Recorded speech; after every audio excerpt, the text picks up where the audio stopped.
नमस्कार दोस्तों, आज की हमारी कार्तिक मास का 5वां अध्याय।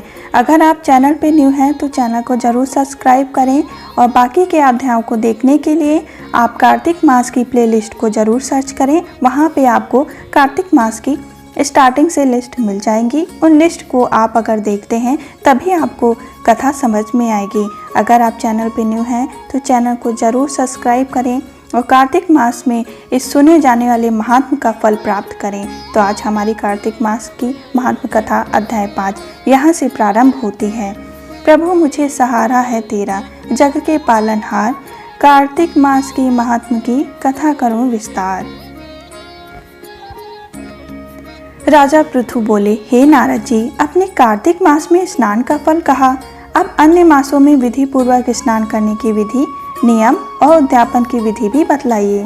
देवऋषि नारद ने कहा, हे राजन, आप भगवान विष्णु के अंश से उत्पन्न हुए हैं, अतः यह बात आपको ज्ञात ही है।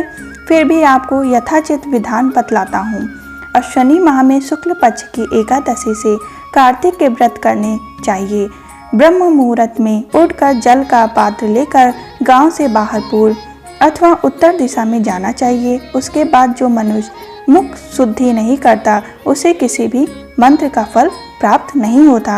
अतः दांत और जीभ को पूर्ण रूप से शुद्ध करना चाहिए और निम्नलिखित मंत्र का उच्चारण करते हुए तालु दत्वन तोड़नी चाहिए। हे वनस्पते आप मुझे आयु कीर्ति तेज दें, प्रज्ञा पशु संपत्ति महाज्ञान बुद्धि और विद्या प्रदान करें। इस प्रकार उच्चारण करके वृक्ष से 12 अंगुल की दत्वन ले और शुद्ध वाले वृक्षों का दत्वन लेने चाहिए, अशुद्ध दत्वन नहीं लेनी चाहिए। इस प्रकार कपास, कांटेदार वृक्ष तथा जले हुए वृक्ष भी दात्वन लेना मना है, जिससे उत्तम गंध आती हो, जिसकी टहनी कोमल हो, ऐसे ही वृक्ष से दंत धावन ग्रहण करना चाहिए। प्रतिपदा, अमावस्या, नवमी, छठी, रविवार को चंद्र तथा सूर्य ग्रहण में दातवन नहीं करनी चाहिए। तत्पश्चात भली भांति स्नान करके फूल माला, चंदन और पान आदि पूजा की सामग्री लेकर प्रसन्न चित्त व भक्ति पूर्वक शिवालय में जाकर सभी देवी देवताओं की आराधना करनी चाहिए, आचमनी करनी चाहिए, अर्घ देना चाहिए व वस्तुओं से पृथक पृथक पूजा करके प्रार्थना एवं प्रणाम करना चाहिए। फिर भक्तों को स्वर में स्वर मिलाकर श्री हरि का कीर्तन करना चाहिए। मंदिर में जो गायक होते हैं या गाय होते हैं, भगवान श्री हरि का कीर्तन करने आए हैं, उनका मालन या चंदन, तांबुल आदि से पूजन करना चाहिए, क्योंकि देवालय में भगवान विष्णु को अपनी तपस्या, योग और दान द्वारा प्रसन्न करते हैं। परंतु कलयुग में भगवान गुणवान को ही भगवान श्री हरि को प्रसन्न करने का एकमात्र साधन माना गया है। नारद जी राजा पृथु से बोले, हे राजन, एक बार मैंने भगवान से पूछा कि प्रभु, आप सबसे अधिक कहाँ निवास करते हैं? इसका उत्तर देते हुए भगवान ने कहा, हे नारद, मैं बैकुंठ या योगियों के हृदय में ही निवास नहीं करता, अपितु जहाँ मेरे भक्त मेरा कीर्तन करते हैं, मैं कहाँ वहाँ भी निवास करता हूँ। जो मनुष्य चंदन, माला आदि से मेरे भक्तों का पूजन करते हैं, उनसे मेरी ऐसी प्रीति होती है जैसे कि मेरे पूजन से भी नहीं होती।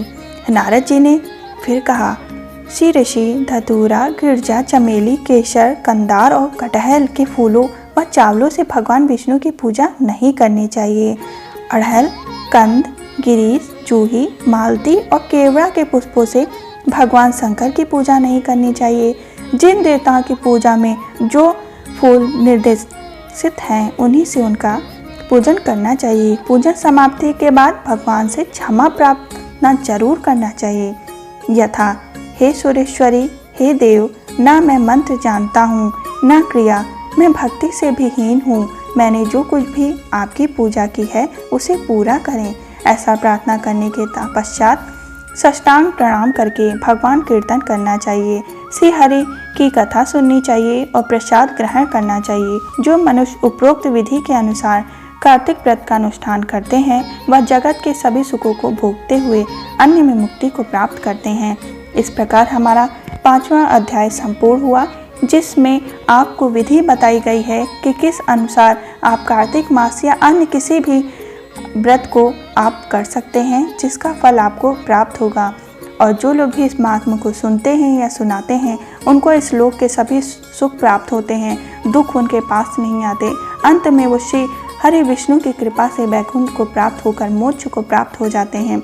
तो आप भी श्री हरि विष्णु की कथा सुने और लोगों को सुनाएं। ऐसे अध्याय सुनने के लिए आप हमारे चैनल को जरूर सब्सक्राइब करें और श्री हरि विष्णु की कृपा आपके घर पे बनी रहे, माता लक्ष्मी का निवास हो और किसी प्रकार का दुख आपके पास ना आए। जय श्री हरि विष्णु।